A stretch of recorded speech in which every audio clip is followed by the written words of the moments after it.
सवाल लोगों के जहन में है कि नरेंद्र मोदी के बाद कौन, और इस सवाल का जवाब खुद प्रधानमंत्री नरेंद्र मोदी ने एनडीए संसदीय दल की बैठक में दे दिया। इस खबर को देखिए। बतौर गृह मंत्री अमित शाह का कार्यकाल सबसे लंबा कार्यकाल हो गया है। उन्होंने लालकृष्ण आडवाणी के रिकॉर्ड को भी तोड़ दिया है। 2258 दिनों से भी ज्यादा वक्त से अमित शाह इस देश के गृह मंत्री हैं। प्रधानमंत्री नरेंद्र मोदी ने एनडीए की मीटिंग में कहा कि अभी तो बहुत आगे का सफर तय करना है। तो बहुत आगे का सफर क्या प्रधानमंत्री की कुर्सी होगा? यह सवाल क्यों उठ रहा है, ये संकेत कैसे मिल रहे हैं, उसके बारे में आपको बताऊंगा। दोस्तों आप देखिए, ऑपरेशन सिंदूर पर लोकसभा में सबसे आक्रामक कौन था? Amit Shah. All party meeting कौन कर रहा है? अमित शाह। अपने जो सहयोगी दल हैं उनको कैसे साधना है, इसकी रणनीति पर कौन काम करता है? अमित शाह। विपक्ष को कैसे साधना है, ऑपरेशन सिंदूर पर विपक्ष के साथ तमाम मीटिंगें किसने की? अमित शाह। और राज्यसभा में ऑपरेशन सिंदूर पर प्रधानमंत्री नहीं बोले, वहां भी कौन बोले? वो बोले गृह मंत्री अमित शाह। चुनाव प्रचार में सबसे ज्यादा सक्रिय, सबसे आक्रामक कौन रहता है?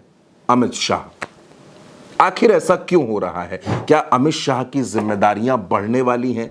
क्या अमित शाह को कुछ ऐसा मिलने वाला है, कुछ ऐसा होने वाला है जिसके बारे में हम में से आपने किसी ने सोचा भी नहीं? दो तस्वीरें देख लीजिए। प्रधानमंत्री नरेंद्र मोदी मिलने गए राष्ट्रपति द्रौपदी मुर्मू से, और उसके फौरन बाद गृह मंत्री अमित शाह मिलने पहुंच गए। उनकी भी मुलाकात राष्ट्रपति द्रौपदी मुर्मू से हुई। आखिर यह सब अचानक क्यों हो रहा था?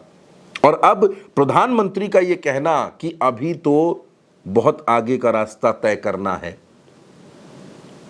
अमित शाह ने नरेंद्र मोदी के कभी राजनीतिक गुरु रहे आडवाणी के रिकॉर्ड को तोड़ दिया है, और अब अमित शाह इस देश में सबसे लंबे समय तक बतौर केंद्रीय गृह मंत्री काम करने वाले व्यक्ति बन चुके हैं।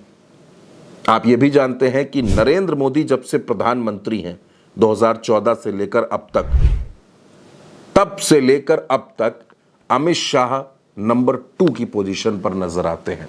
तमाम जगह, तमाम फैसलों में उनकी झलक दिखती है। और एक बात जिस पर शायद आपने ध्यान न दिया हो, सीसी ज्ञानेश कुमार की नियुक्ति भी, ज्ञानेश कुमार अमित शाह के बड़े करीबी, उनके साथ सेक्रेटरी रहे, उनके मंत्रालय, सहकारिता मंत्रालय में बड़े करीबी रहे, उन्हीं को बनाया गया। तो क्या ये जो तमाम संकेत हैं ये बताते हैं कि नरेंद्र मोदी के बाद अमित शाह, और जो तमाम लोग ये सोच रहे थे, ऐसी कोशिश कर रहे होंगे कि नरेंद्र मोदी के बाद उनका नंबर लग जाएगा, तो वहां अमित शाह का ही नंबर है प्रधानमंत्री नरेंद्र मोदी के बाद? या फिर ये नहीं होगा, या फिर ये नहीं होगा और उससे पहले ही अमित शाह को कुछ मिल जाएगा? क्या अमित शाह इस देश के उप प्रधानमंत्री बनने वाले हैं? लालकृष्ण आडवाणी भी उप प्रधानमंत्री रह चुके हैं दोस्तों, वो भी गृह मंत्री थे। अगर आप समय को पीछे जाकर के देखेंगे, अटल बिहारी वाजपेयी की सरकार थी, आडवाणी गृह मंत्री थे और उप प्रधानमंत्री बनाए गए थे। तो क्या अमित शाह उप प्रधानमंत्री बन सकते हैं? उनका कद और मजबूत हो सकता है, अमित शाह को और भी बड़ी बड़ी जिम्मेदारियां मिल सकती हैं। तमाम जो मैंने आपको संकेत बताए, जो घटनाएं बताई, वो इसी ओर इशारा कर रही हैं, इसी ओर इशारा कर रही हैं कि अमित शाह को जरूर कुछ बड़ा मिल सकता है। क्योंकि दो और चेहरे हैं, दो और चेहरों पर बात करूंगा, राजनाथ सिंह और नितिन गडकरी। नितिन गडकरी एनडीए की मीटिंग में आपको नहीं नजर आए, जब अमित शाह और राजनाथ सिंह और तमाम चेहरे, जीतन राम मांझी, चिराग, अनुप्रिया, सब मिलकर प्रधानमंत्री का स्वागत कर रहे थे, तब गडकरी आपको नजर नहीं आए, नितिन गडकरी वहां नहीं दिखे। संसद में ऑपरेशन सिंदूर पर जब भाषण खत्म करके प्रधानमंत्री जा रहे थे, तब भी नितिन गडकरी ने किसी तरीके का कोई संवाद, कोई अभिवादन नहीं किया। एक नाम तो यह समझ में आता है। दूसरी बात जो है, राजनाथ सिंह, वो भी एक बड़ा चर्चित चेहरा है, लेकिन प्रधानमंत्री पद की रेस में है, इस बात की उम्मीद बड़ी कम है। तो नरेंद्र मोदी के बाद कौन का जो सवाल है, उसका जवाब क्या मिलना शुरू हो गया है, और उसका जवाब खुद प्रधानमंत्री नरेंद्र मोदी ने दे दिया है। अमित शाह क्या इस देश में उप प्रधानमंत्री बनने जा रहे हैं?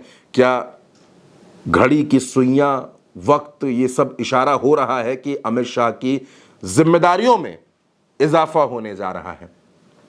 दोस्तों ये बड़ा सवाल है, और प्रधानमंत्री की टिप्पणी के बाद यह सवाल और बड़ा हो गया है कि वाकई अमित शाह को कुछ ना कुछ बड़ा जरूर मिल सकता है।